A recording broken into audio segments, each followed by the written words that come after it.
Hai semuanya, ketemu lagi dengan Ami dalam Ami mengulas buku. Dan episode ini saya akan mengulas buku berjudul A Cup of Tea karya Gita Savitri.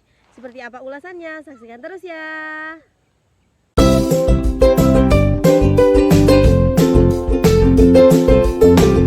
Hai semuanya, apa kabar di hari Jumat ini? Senang sekali, alhamdulillah ketemu lagi dengan saya Ami dalam Ami mengulas buku, segmen dimana teman-teman menemukan ulasan buku setiap pekannya.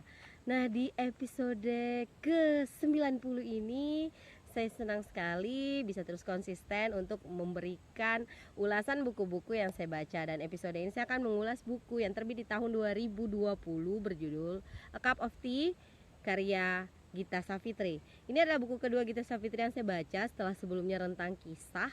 Dan buku ini ditulis juga masih seperti buku sebelumnya tentang pengalaman dan pandangan seorang Gita tentang berbagai hal.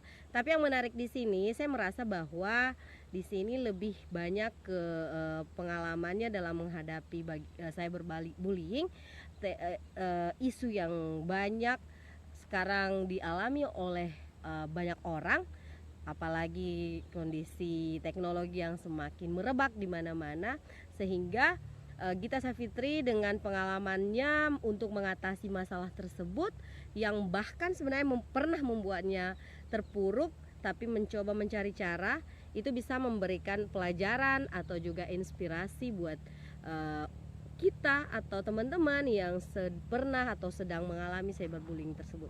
Selain itu juga memberikan kita pemahaman bahwa hati-hati untuk berkata-kata sebenarnya, karena kata-kata justru lebih tajam daripada pisau. Kata-kata justru bisa membuat seorang lebih sakit hati lagi.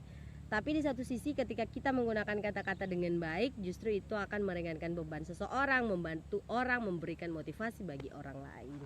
Dan hal lain dalam buku ini adalah pengalamannya bertemu dengan orang-orang baru yang tidak pernah diduga oleh Gita sebelumnya, sehingga dengan kemauan Gita untuk banyak mendengar banyak pengalaman dari orang-orang di berbagai penjuru dunia yang ditemuinya tanpa sengaja saat dia berjalan-jalan ke suatu tempat, dan dia berfokus pada bagaimana mendengarkan orang tersebut.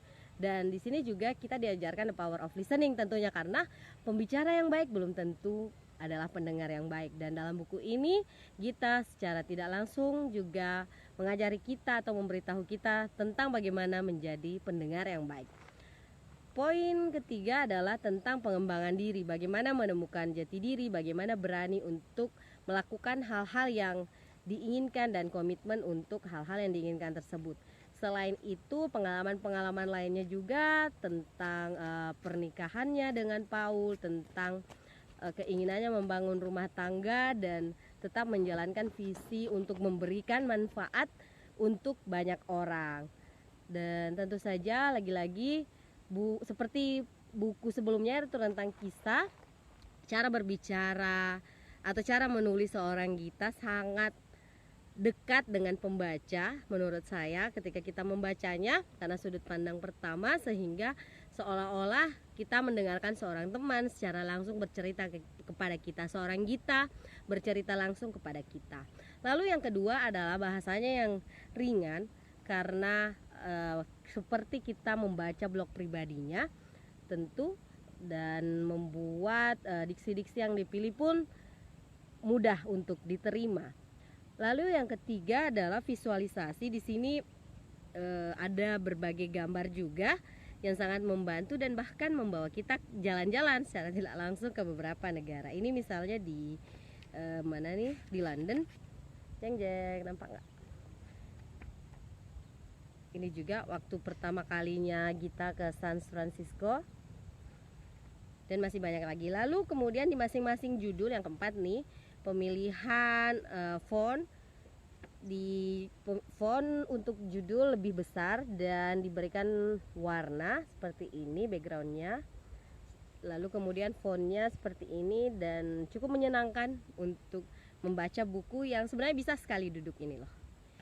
Buku ini menurut saya sangat recommended buat teman-teman yang ingin mencari jati diri dan ingin belajar untuk mendengarkan, dan satu lagi ingin mengetahui bagaimana menggunakan kata-kata dengan bijak.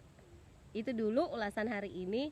Semoga bermanfaat untuk teman-teman yang belum subscribe dulu, sehingga saya semakin semangat untuk membuat konten di segmen Ami Mengulas Buku. Semoga bermanfaat dan sampai jumpa di video selanjutnya. Dadah.